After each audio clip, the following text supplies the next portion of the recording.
So, yeah, I mean, actually, this is guidance that goes back some years, actually. The original guidance was 2010. It's been updated since then. But what this is, it's sexuality education for very young children, and it's guidance that's put out by the WHO. And what this guidance effectively says is that children as young as 2 or 3 should be taught about sexual identity, gender identity, sexuality, and they should be encouraged to explore this. And many people, myself included, are very uneasy about this because a number of reasons why, but, you know, if you look at the actual substance of the guidance, it appears to be introducing very adult concepts to children very, very early. Once again, as with everything with the WHO, it is also a very top-down approach to health and education. So, you know, I think stepping back, one might ask, well, what on earth is this organisation doing, telling states what their education sectors should and shouldn't be teaching children? And the actual content, it's really, really troubling and it's really sinister. So just to give you one example in the context, this is all primary age children.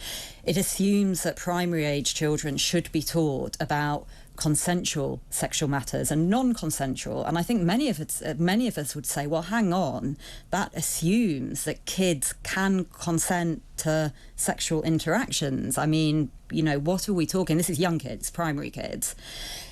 So it's misguided, it's sinister. I think it's terrifying. I mean, I think it's utterly terrifying, this stuff. I don't think children in primary schools should be taught any of this stuff, any of this gender ideology, any of this sexuality. I mean, that's for people in their teenagers.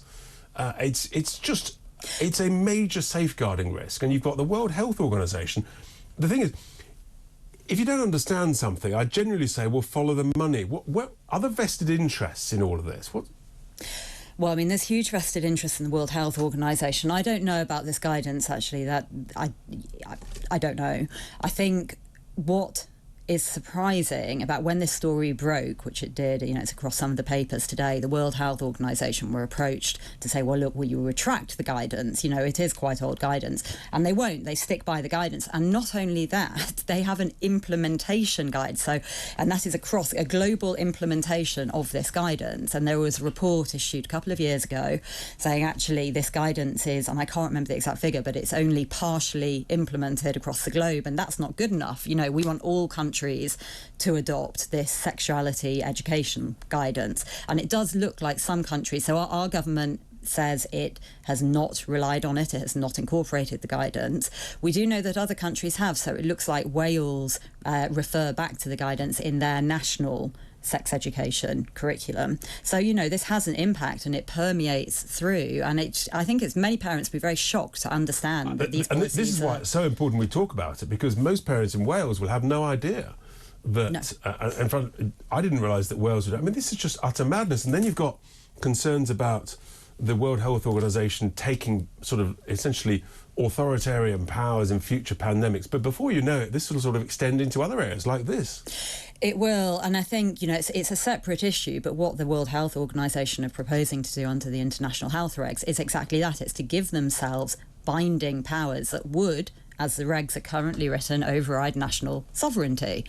And you have to look at the organisation's overall fitness for purpose. And I think, you know, it does have huge vested interests. It is funded over 80% by private interests. You know, pharmaceutical companies are very heavily represented in that funding. So this is not a democratic organisation. It's not an organisation funded by national governments. It's a funded organisation where private interests get to dictate policy. I mean, it's truly unbelievable. But I'd want, you know, if we've got British representatives like Sir Jeremy Farrar on there as a chief scientist, I mean, I just think it's basic common sense that children shouldn't be taught this stuff, and he should be standing up and saying this guidance should be ignored. It's wrong. Yeah, this should be a huge issue because I think many of us would say, why are we a member of an organisation that thinks this is appropriate for young children? Well, we need to learn more and more about it. Chris in Horsham said, Molly, you are so sensible, carry on like this and you'll be cancelled. You'll not be cancelled. Already have been. You already have been. They'll try it. They won't cancel Molly and they won't cancel me, that is for sure. Molly will be back soon. Thank you so much for joining me in the studio on these issues.